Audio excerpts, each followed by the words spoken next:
जिसु ख्रिस्टनि मुङाव नायगिरि नोंथांमोननो खुलुमनाय जासिहरबाय।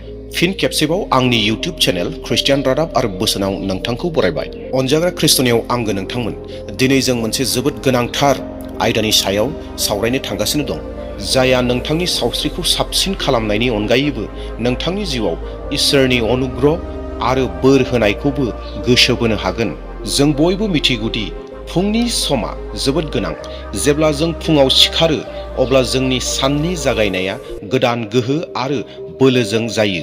नाथाय नोंथाङा मिथिगौना, फुङाव सिखारनायनि उनाव माखासे थि हाबा मावनानै नोंथाङा गावनि सावस्रिनि जेंनाफोरनिफ्राय अरायनि थाखाय उदां जानो हायो। नंगौ, दिनैनि भिडिअआव जों फुंनि 3 बाजि रिंगानिफ्राय फुंनि 5 बाजि रिंगासिम जानाय मोनसे सोमोनांथाव दै बिखान्थिनि सोमोन्दै रायज्लायगोन। बे आध्यात्मिक अभ्यासआ नोंथांनि सोलेरनिफ्राय गासै बेरामफोरखौ फोजोबनायनि अनगायैबो नोंथांनि जिउआव सोमोनांथाव सोलायनायखौबो लाबोगोन।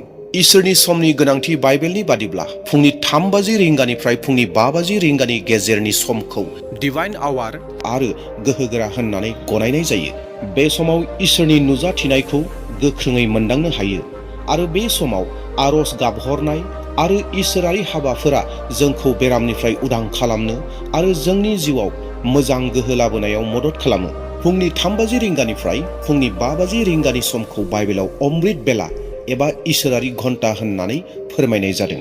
बे समा गोथौ गोजोन आरो इसोरारि गोहोजों बुंफबनाय। बाइबेलाव बे समखौ इसोरारि अनुग्रह आरो गोहोआ जोंनि जिउआव फैयो होननानै साननाय जायो। बे समाव आरज गाबनाया आत्माखौ गोथार खालामो आरो बेरामनि गुबै जाहोनखौ फोजोबनो हायो। दैनि सोमोनांथाव बिखान्थि।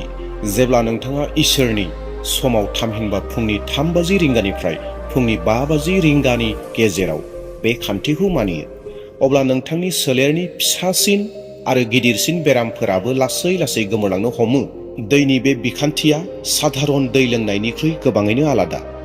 बेयो मोनसे ओरैबादि बिखान्थि जेराव नोंथाङा गावनि सोलेरखौ हाइड्रेटल' खालामा, नाथाय ब्रह्मान्डनि गोहोखौ गावनि सिङाव लाबोयो।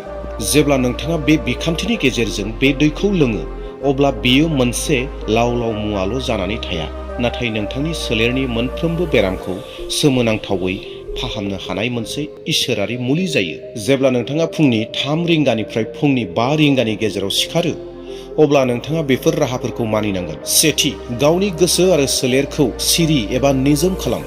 गिबियाव माखासे मिनिटनि थाखाय गावनि बिसनायाव जिराय, गावनि मेगनखौ बन्द खालाम आरो गोथौ हां ला।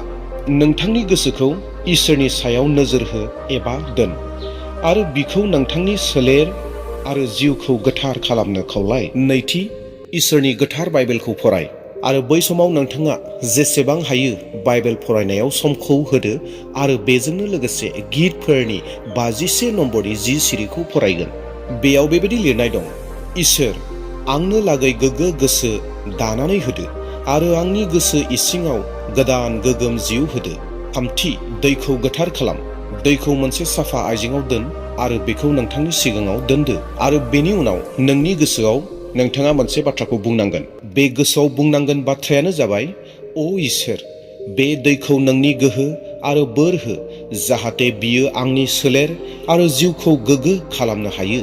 ब्रैथियाव, आरज खालाम एबा आरज गाब। इसोरनिफ्राय बे दैखौ इसोरनि गोहोजों बोर होथों आरो बेखौ नोंथांनि थाखाय गोग्गो आरो सावस्रिनि मोनसे राहा बानायो, बेनि थाखाय आरज गाबनांगोन। ओ आंनि आंगो इसोर जिसु ख्रिस्ट, आं नोंनि गोथार मुंखौ बाख्नायदों आरो नोंनि मुंजों गोग्गादों।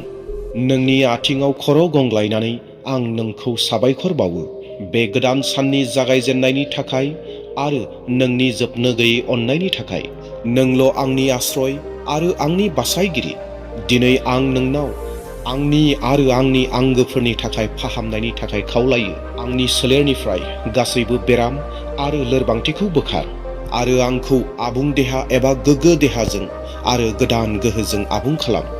आंनि गोसोखौ गोजोन आरो मोजां सैथोखौ साननो हो आरो आंनि बिखानिफ्राय नेगेटिभ एबा गाज्रि साननायफोरखौ बोखार। ओ आंनि अनसुला जिसु ख्रिस्ट, आं फोथायोदि नोंनि गोथार गोहोआ अरायबो आंनि लोगोआव दं आरो नोंनि दांनायजों गासैबो सोमोनांथावै मोजां जाबाय। ओ इसोर, सैथोनि लामायाव आंखौ लामा दिन्थि, जाहाथे आंनि जिउआ नोंनि लुबैनायजों गोरोबजाथों। आंनि गासैबो नाजानायफोराव आंनो जाफुंसार आरो बोर हो। आंनि नखरखौ रैखाथि आरो जौगानाय हो। आं फोथायो दि नोङो आंनि आरजखौ खोनाबाय। आं नोंनि अननाय आरो दयानि थाखाय साबायखर बावो। आंनि जिउआव नोंनि अनुग्रहखौ लाखि। जिसु ख्रिस्टनि गोख्रों मुङाव आं आरज गाबबाय। आमेन। बेबायदि नाजावजानाय आरजखौ नोंबो बै फुंनि समाव खालामदो। बाथि, फोथायनायखौ फोसाव एबा फोथायनायखौ बुं।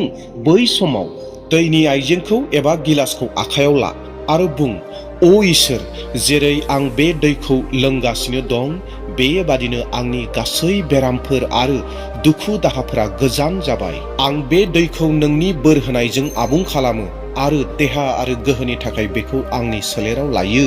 बेबायदि होननानै नोङो फोसावनानै लादो। बेनि उनाव दथि, दैखौ लासै लासै लोंदो। दै लोंनाय समाव नोंथांनि गोसोखौ इसोरनि सायाव नोजोर हो आरो गोसोआव लाखि दि बे दैया नोंथांनि देहानि मोनफ्रोमबो अंगखौ गोग्गो खालामगासिनो दं। जेब्ला नोंथाङा बेबायदि होननानै लासै लासै दैखौ लोंगोन, गरदसे गरदसे दैखौ लोंगोन, अब्लाना नोंथांनि सोलेराव गोहो आरो गोजोननि बोहैनायखौ नोंथाङा मोन्दांथि मोननो हागोन। स्निथि मावनांगौ खामानि, बे जाहैबाय ध्यान खालाम आरो गावखौ गथाय। दै लोंखांनायनि उनाव माखासे सम लानानै ध्यान खालाम, गोसोखौ गोजोन खालाम आरो जेन इसोरनि थाथिखौ मोनदांनो हायो। बे समाव नोंथांनि बेरामखौ इसोरनि आखायाव गथाय आरो फोथायदि बियो नोंथांखौ मोजां खालामगोन। नोंथाङा बे दैखौ नोंथांनि न'नि जायखि जाया बेरामि सुबुंनो होनो हागोन। जेब्ला नोंथाङा नोंथांनि गोसोनिफ्राय आरज गाबगोन आरो फोथायगोन, अब्ला इसोरा नोंथांनि बेरामफोरखौ मोजां खालामगोन। अनजाग्रा नायगिरिफोर, आङो जोबथा बाथ्रा बुंनो नागिरदों। बे जाहैबाय, बे बिखान्थिखौ 7 साननि थाखायल' नाजा।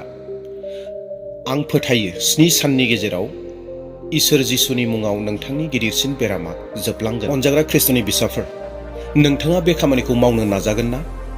नोंथाङा बे खामानिखौ मावनो थाखाय जागायजेनगोन ना? मानोना इसोरा जोंनो लागै मोनसे मोजां सम होनानै दोनदों।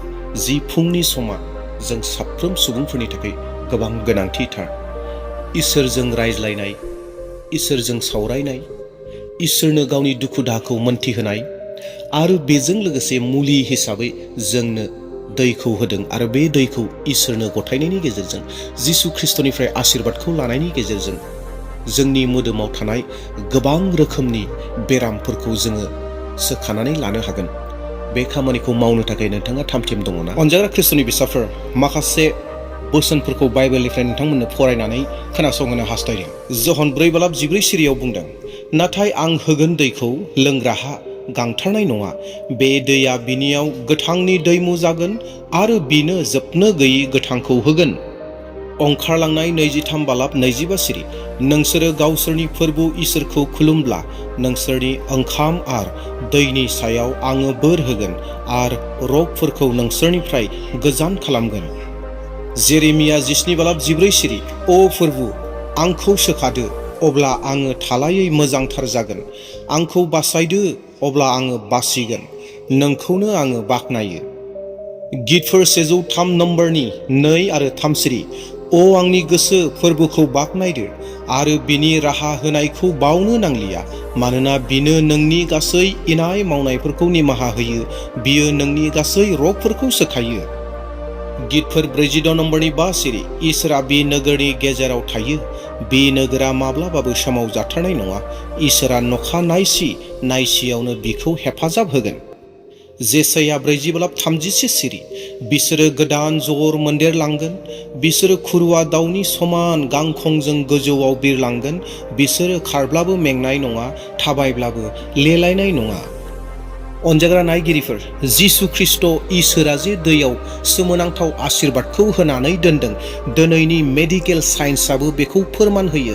नोंथांमोननो मोननैसो मेडिकेल साइन्सनि बुंनाय बाथ्राखौ फोरमायनानै होनो नागिरदों, जेरावहाय बिथांमोना रिसार्च खालामनानै मोनदों दि दै लोङोब्ला सासे मानसिहा मा मा मुलाम्फाफोर जायो। बेखौ नोंथांमोननो आङो दिन्थिनानै होनो नागिरदों। सेथि, सोलेरखौ हाइड्रेट लाखियो।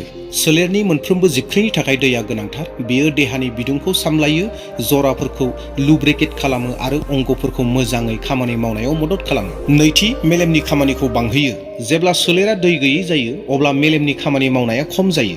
थोजासे दै लोंनाया एकाग्रता, गोसोखांथि आरो मुडखौ साबसिन खालामो थामथि, बिखाखौ एबा हार्टखौ गोग्गो लाखियो। दैया थैखौ गोग्गो खालामो, जाय थै खारनायखौ मोजाङै लाखिनायाव मदद खालामो। बेयो ब्लाड प्रेसारखौ सामलायो आरो बिखानि सायाव नारसिननायखौ खम खालामो। ब्रैथि, गोहो आरो स्टेमिनाखौ बांहोयो। डिहाइड्रेशनआ मेंनाय आरो लोरबांथिनि जाहोन जायो। सम बायदियै दै लोंनाया सोलेराव अक्सिजेन आरो सावस्रिनि नांगौ रोखोम गोसारनायखौ थि खालामो, जाय गोहोनि थाखोखौ बांहोयो। बाथि, डाइजेशनखौ साबसिन खालामो। दैया आदारखौ दोगोन खालामनाय आरो गाज्रिफोरखौ खिनायनि गेजेरजों दिहुननायाव मदद खालामो। उदैयाव दै लोंनाया उदैखौ साफा लाखियो आरो कब्जियत जानायखौ होबथायो। दथि, बिस गोनां मुवाफोरखौ बोखारो। दैया किडनिनि गेजेरजों सोलेरनिफ्राय खहा गोनां मुवाफोरखौ बोखारनायाव मदद खालामो। बेयो हासुदैखौ पातला खालामो आरो किडनिनि अन्थाइ सोमजिनायनि खैफोदखौ खम खालामो। स्निथि, बिगुरखौ जोंनाय आरो सावस्रिखौ गोग्गो लाखियो। जेब्ला सोलेराव थोजासे दै थायो अब्ला बिगुरा हाइड्रेटेड थायो, जाय रिंगुरनाय आरो गोराननायखौ खम खालामो। दैया थै खारनायखौ मोजां खालामो, जाय बिगुरनि गाबखौ बांहोयो। दाइनथि, देहानि बिदुंखौ सामलायो। गोलोमदै आरो इभेपरेशन जानायनि गेजेरजों दैया सोलेरखौ गुसु लाखियो। बेनिखायनो गुदुं बोथोर एबा ब्याम खालामनाय समाव थोजासे दै लोंनाया गोनांथार। गुथि, मोदोमनि गिलिरथाय खमायनायाव मदद खालामो। दैया उखैनायखौ सामलायो आरो मेटाबलिज्मखौ बांहोयो। ओंखाम जानायनि सिगां गिलाससे दै लोंनाया केल'रि बांहोनायखौ खम खालामो। जिथि, मुड आरो उन्दुनायखौ मोजां खालामो। नांगौ हाइड्रेशनआ स्ट्रेस हर्मोनखौ खम खालामो, जाय स्ट्रेस आरो एनजाइटिखौ खम खालामो। हराव थोजासे दै लोंनाया उन्दुनायखौ मोजां खालामो आरो गोसोखौ सिरि लाखियो। अनजाग्रा नायगिरिफोर, आरोबाव बेनि अनगायैबो बायदि बायदि गोबां मुलाम्फाफोरा दैयाव दङ आरो बे मुलाम्फाफोरखौ इसोरा गोदो गोदायनो मोनथिखागौ। बिगियानगिरिफोरा रिसार्च खालामनानै मोननायनि सिगाङावनो इसोरा दैनि मुलाम्फाखौ मोनथिगौ। दा बेयावखायनो साफ्रोमबो सुबुंफोरखौ इसोरा दै लोंनायखौ हास्थायो आरो बे दै लोंनायनि हास्थायनाया मा? जेन सासे सुबुङा इसोरखौ हामबाय होननायनि गेजेरजों फुंनि समावनो थोजासे गोनांथि बायदि दै लोंनाय, बेखौ बियो हास्थायो। अनजाग्रा नायगिरिफोर, आसा खालामदों नोंथांमोना बे भिडिअखौ नायनायनि गेजेरजों एसेब्लाबो माबा मोनसेब्लाबो सोलोंनो हादों होननानै। दा बेयावहाय जि फुंनि सम दङ, बै फुंनि समाव इसोरखौ हामबाय होनदो आरो हामबाय होननायनि गेजेरजों दैखौ लोंदो आरो बे दैया थारैनो नोंनि जिउआव गेदेर खामानि मावगोन। मानोना जागायजेननायावनो इसोरा दैखौ सोरजिदों आरो दैयाव इसोरा गावनो दङमोन, जों बेखौ मोनथियो। दा बेयावहाय बे दैयाव इसोरा गोबां आशीर्बादखौ होनानै दोनदों। दा बेयावहाय बेखौ बावनो नाङा, फुंनि समाव सिखारनाय लोगो लोगोनो इसोरखौ हामबाय होननानै दैखौ लोंनो जागायजेनदो। दे अब्ला अनजाग्रा नायगिरिफोर, आसा खालामदों नोंथांमोना बेखौ नायनायनि गेजेरजों माबा मोनसे सोलोंबाय। Thank you.